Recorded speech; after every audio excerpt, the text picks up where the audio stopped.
short for a stormtrooper?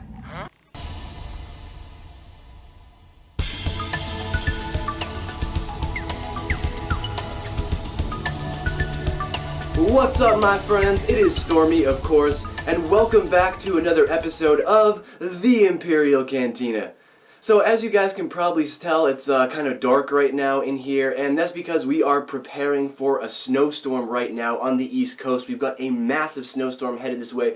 It's completely dark outside right now. It's all gray. You know, I had to have all the studio lights on right now to be able to see you guys right now in front of the camera because it's so dark. But anyway, on this episode of the IC, we're going to be discussing something, a topic that's kind of new to the Star Wars community right now, especially since we're after Rogue One, which is pertaining to Catalyst and the events in Catalyst, and to Rogue One and the events in Rogue One as well. Kind of a different way of looking at a situation. Now, this theory, actually I should say, before I begin this all, I want to make it clear to you guys that this is not an attack on Catalyst. This is not an attack on Rogue One. What I'm doing here is I'm simply presenting you guys a different side of the argument. This is just kind of like a different point of view from the argument, so that you guys can take this for whatever it's worth. You guys can discuss it. You guys can leave all your thoughts down below and discuss it with your friends and your community as well.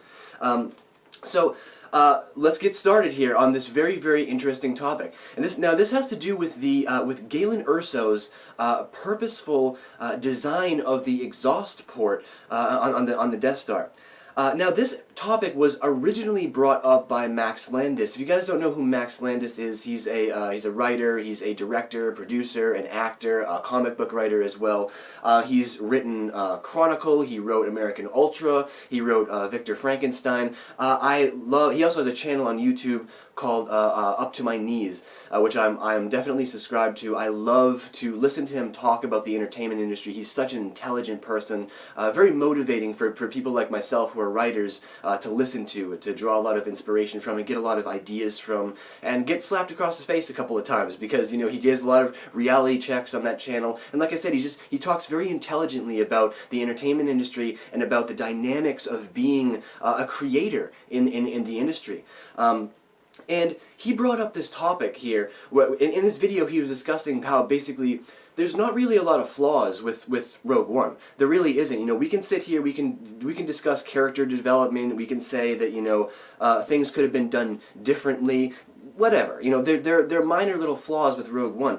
But there's one issue that most people haven't even touched on yet. And it's understandable that they haven't, because like I said, it's a point of view. But there's one thing they haven't touched on, and that's the exhaust port, the purposeful design of the exhaust port by Galen Erso.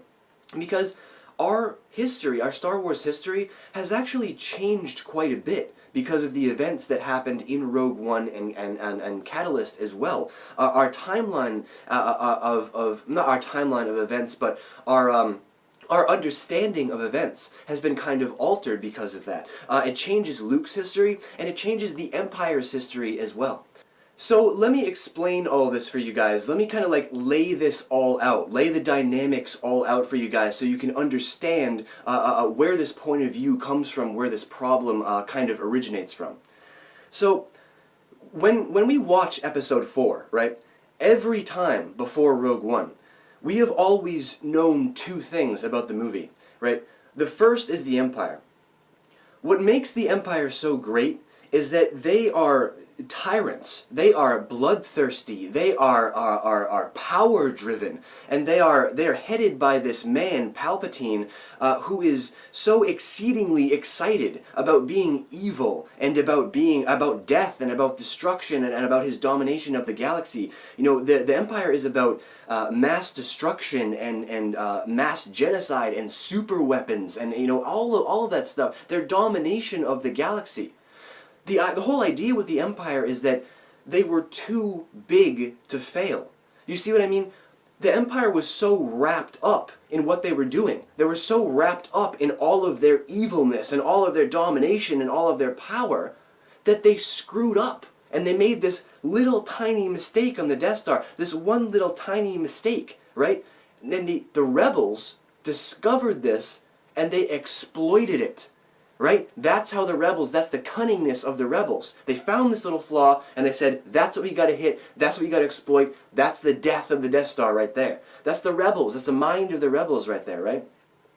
So now, as for Luke, if we turn around and look at this from Luke's point of view, right? Our perception of him has also shifted quite a bit from watching Rogue One. Max Landis made a great analogy in his video, which I basically just want to straight up repeat right here because it actually works the best for what we're talking about. And that's something called the home run analogy. So let me explain this. Before Rogue One, Luke Skywalker was always this hotshot pilot, you know, guided by the Force, guided by Obi-Wan, and he made this fantastic, lucky shot on the Death Star and the exhaust port, and on this little tiny thing, this little tiny flaw on this huge station, right? A fantastic shot, and all the other rebel pilots before him were like, "Oh man, no way, we can't hit that." And Luke's sitting there like, "Man, no, don't worry about it. Like I bullseye one brass my T-16 back home. I got this." And he did have that. He did have it. He was the pilot to do it, right? So, and now that we've seen Rogue One, right? Now that we've gone and experienced the events of Rogue One, someone set that up for Luke. Someone threw Luke a perfect pitch, and he hit a home run. I don't know how I feel about that. Do you see what I'm getting at here? It's like Now you could say that the discovery of the flaw itself was the setup for Luke, right? But it's not. See, it's not. Because we always thought before that it was the rebels' discovery, it was their cunningness that discovered it. Now we know that someone purposely designed it that way.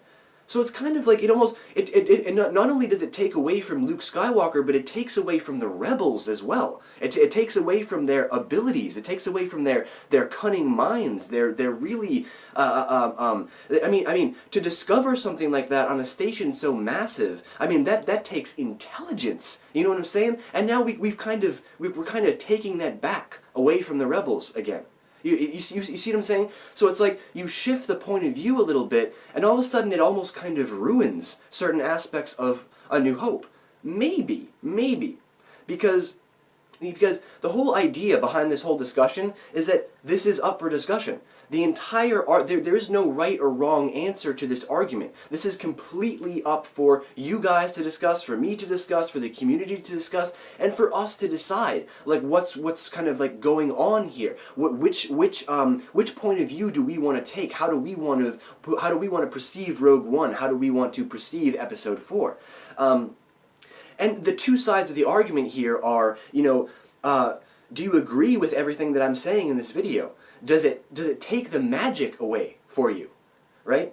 Or do you say, no man, no way. I love the events of Rogue One. I loved the events of Catalyst. I loved how they set everything up in that book. Because, actually, when you think about it, Galen purposely designing the exhaust port almost makes the stakes higher in a lot of ways, because then all of the work Galen did, the sacrifice of Galen, his death, right, it means absolutely nothing if Luke doesn't make that shot. So it's like it almost makes the stakes higher, right? So like I said, there's no right or wrong answer here. It's completely up for discussion. It's completely open-ended. But what I wanted to present for you guys in this video was just a different side of the argument, I want to get a discussion going. I want you guys to leave your thoughts down below to start a conversation, does this alter your point of view? Why does it alter your point of view? Does it not alter your point of view? Why does it not alter your point of view? I want to know these things because it'll really help us understand the current state of the universe better. Maybe if we can come to some kind of a conclusion about this argument, saying, maybe we can come to some kind of a definitive answer, a definitive solution about this argument so we can finally get past it and put this argument to rest.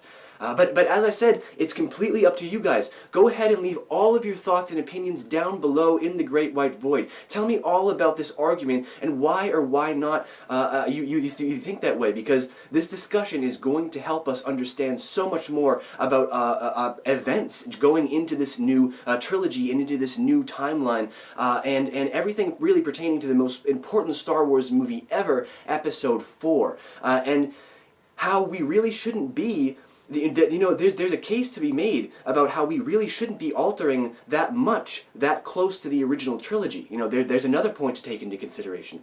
So, as I said, make sure you guys leave all of your thoughts and opinions down below in the Great White Void. Let's get the conversation going, let's get the discussion going, and I will be back in a couple of weeks. I'm taking a break from the IC to do a couple more speculations. I've got a lot of speculation videos, got a lot of theory videos coming up. I've got another Snoke video coming up on the 17th, right? Yes, on the 17th next week. So I've got a lot going on this week. So Imperial Cantina is going to be back in a couple more weeks, and of course I'll let you guys know about that as soon as I've decided what to make my topic about.